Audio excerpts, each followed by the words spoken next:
যে দেশে রয়েছে নিজস্ব সরকারি লাল পানির বোতল, যে দেশের নারীরা কখনো বিয়ে করতে চায় না, যে দেশের মানুষ কম, ছেলে এবং মেয়ে উভয়েই লুঙ্গি পরে থাকে, যে দেশে গেলে আপনি বুঝতেই পারবেন না তারা কতটা আন্তরিক। বলছিলাম আমাদের পার্শ্ববর্তী দেশ মিয়ানমারের কথা। এদেশে এমন কিছু রহস্য লুকিয়ে রয়েছে যার কারণে মাঝে মধ্যেই এটি সারা পৃথিবীর নজর কাড়ে। তাছাড়া আপনি কি জানেন, যদি আপনি মিয়ানমারে বিয়ে করতে যান তাহলে আপনাকে একটি জিনিস দেওয়া হবে, যাতে হয়ে যাবে আপনার একদমই লাইফ সেটেল। তাহলে চলুন মিয়ানমার সম্পর্কে অজানা কিছু তথ্য জেনে নেওয়া যাক। আমাদের পার্শ্ববর্তী দেশ হচ্ছে মিয়ানমার, যদিও এটি দক্ষিণ অঞ্চলে অবস্থিত।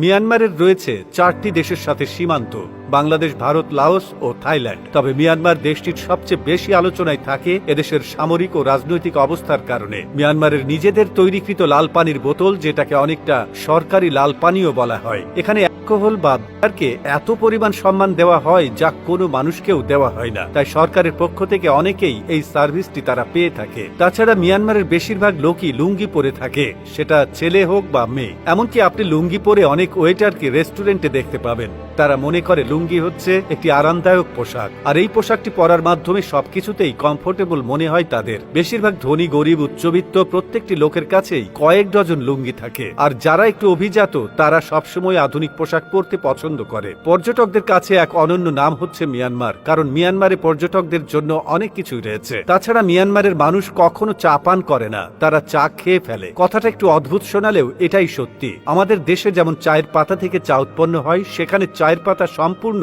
সুপের মধ্যে ভিজিয়ে খাওয়া হয়, কারণ তারা মনে করে পান করার চেয়ে চা খেলে আরো বেশি শরীরের ভেতরে শক্তি পাওয়া যায় এবং এটি বেশ উপকারী। মিয়ানমারের মেয়েরা সহজে বিয়ে করতে চায় না, তারা মনে করে বিয়ে কোনো অত্যাবশ্যকীয় জিনিস নয়। এই কারণে মিয়ানমারে অনেক ছেলেরাই অবিবাহিত থেকে যায়। মিয়ানমারের বেশিরভাগ ছেলে মেয়ে উভয়েই চায় বিয়ের আগেই সবকিছু করে ফেলতে। সবকিছু বলতে এখানে কি বোঝানো হচ্ছে তা আশা করি ভালোই বুঝে গিয়েছেন। মিয়ানমারের রাজধানীর নাম হচ্ছে নাইপেদো। যদিও মিয়ানমারকে অনেকে বার্মা বলে চিনে থাকে, কারণ এই জায়গায় অনেক বার্মা উপজাতি চট্টগ্রামের পাহাড়ে অবস্থান করছে। এর মধ্যে রাখাইন, চাকমা, ঝুনঝু এবং অনেক ধরনের উপজাতি মানুষই রয়েছে। মিয়ানমারের বেশিরভাগ অঞ্চলেই বৌদ্ধ ধর্মের মানুষ বাস করে। এদেশের মানুষেরা বৌদ্ধ ধর্মে বেশিরভাগ বিশ্বাস করে, যদিও মিয়ানমারের অর্থনৈতিক অবস্থা তেমন একটা ভালো নয়। এদেশের জনসংখ্যা প্রায় 5 কোটি। জনসংখ্যার দিক দিয়ে এই দেশটি 26 নম্বরে অবস্থান করছে, যদিও বাংলাদেশ থেকে 4 গুণ বেশি বড় মিয়ানমারের আয়তন। মিয়ানমারে প্রতি কিলোমিটারে 82 জন মানুষ বসবাস করে। এ কারণে মিয়ানমারে অনেকটা অঞ্চলই ফাঁকা। তাছাড়া মিয়ানমারের অনেকগুলো প্রদেশ রয়েছে,